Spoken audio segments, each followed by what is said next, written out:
this series of video, I'm going to fill in some of the gaps, probably questions that you've had from comments that I've had through either through emails or through posted on the YouTube comment section about what I'm going to do. So I'm going to clean up some information, some loose ends, and then I'm going to start on with the next phase, which is, now that we know where the points on the panel that we've laid out are, is to start indicating them with something in order to fair in the curve.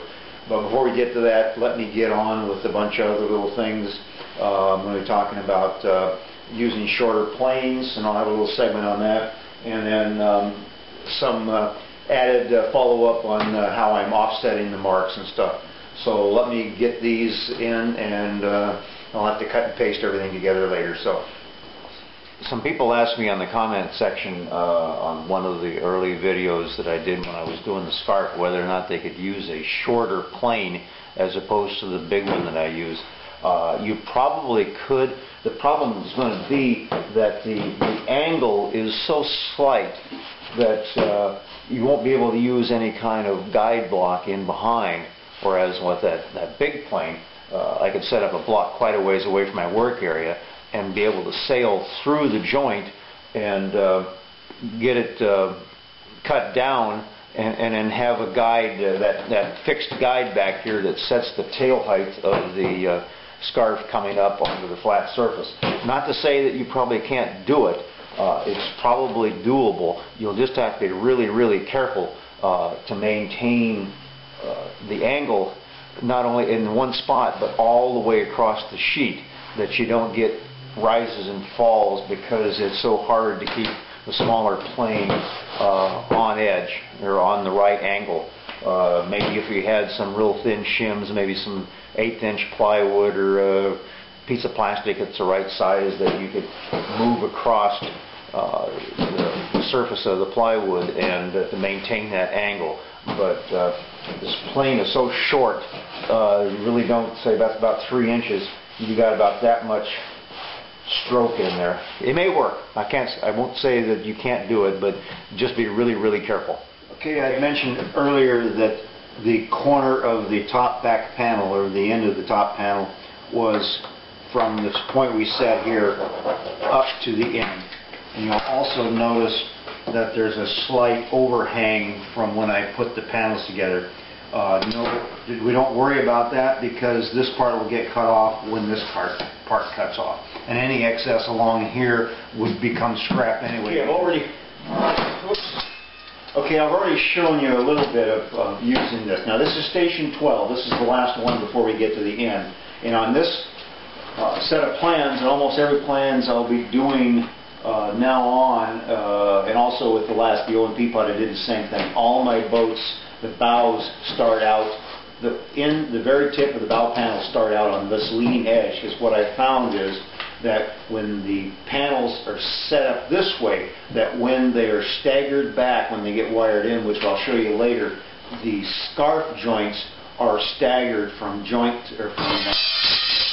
panel edge to panel edge. So each one will have, each scarf area, joint area, will have straight sides of the panel above it, and straight edge, no scarf area below it. So that doubly adds to the strength of the boat, plus the fillet compound on the inside, 2 layers of glass inside, a layer of glass on the outside, and some tape on the outside. So we'll get back into that. So we're going to be, like I said, we come down, we have all our down measurements, and then over. So we'll come down like 21 or 20 3/4 and over about 1 inch, and whatever it is. And that sets that point. We also have these edges that come down, the very bow points come down from the leading edge from the very top. And they'll come down and set these points, which on the top panel is the very top. Well, no, it's down a little bit. And then each one of these panels here in the bottom panel. So that's basically that part. So let me get on with the string line, some follow-up on that. Okay, I've got I'm using a green screen, a green string. It shows up a little better, and you can see there's a little bit of a gap along in here between the screen and the outer edge of the top edge of the plywood. But that doesn't matter because I just lay the end of my ruler up against the screen and then across, and then I put a clamp across here and then hold it in place as I mark each one of the stations down from there. It really wouldn't matter because this one is it's 3/4 of an inch, and it is well, there's 1 9/16 up a little farther, but it wouldn't. If you wanted to, you could put another wire along here and farther in, because you're still going to have plenty of room in order to come down and mark off this. So don't worry about how your plies come together, because you can get around it. Okay, another item that may have been clear as mud is how I stack the boards. I put them with a good side. You can see the outside, and the scarf is pointing aft, which is pointing that direction right now because this would be the bow end. So I put them together so that the points are going that direction. So I'm marking, basically I've got this part, this inside one is up right now. It'll have all the lines and the markings on it. Its matched pair is underneath.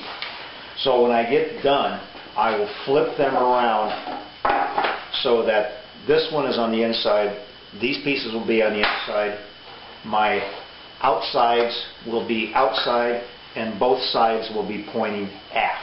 I'll get into that later. The thing you got to make certain at this point, it could be a little bit later, but you should probably do it now, is get all your little clamps out, whether you clamp it or maybe you got some thin screws that you can put through.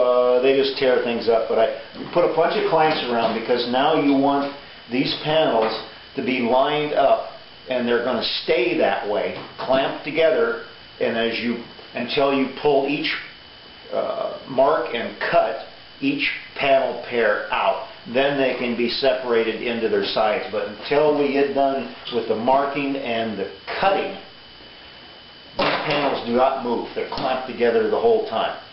So let me get out my nails and we'll start laying out the boat and ferrying in the sides.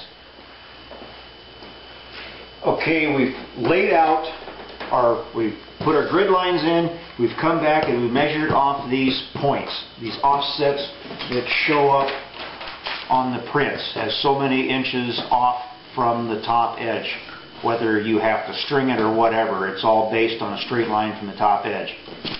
So now I'll take some finish nails, there's some just small brasses, something big enough to do the job, and at each one of the little tick marks you'll put a nail in. It doesn't matter about the holes because they all get cut out. These are the edges of the panel. This is the panel part that you'll save on be the second panel, third panel down. And this will be the panel width of the second panel. You'll have the bottom edge of the top panel and then the top edge.